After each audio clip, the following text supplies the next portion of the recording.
punto, may mga desisyon, may mga sitwasyon lang siguro na bilang kuya, ako yung nagbibigay ng advice, etc., etc. No? Pero sa totoo lang, si Robby ng inspirasyon ng pamilya.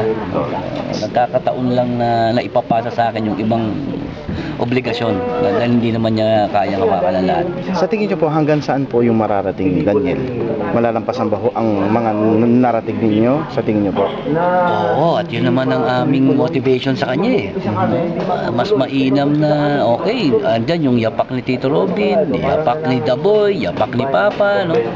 Yapak ng Chupembe, pero ang target is kailangan mahigitan. Berly Fernandez.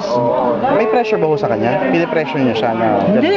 Basta kami, lagi ko nga sinasabi, pagkausap ko yung sa telepono, sa text, o ingat parate, love you big, rock and roll.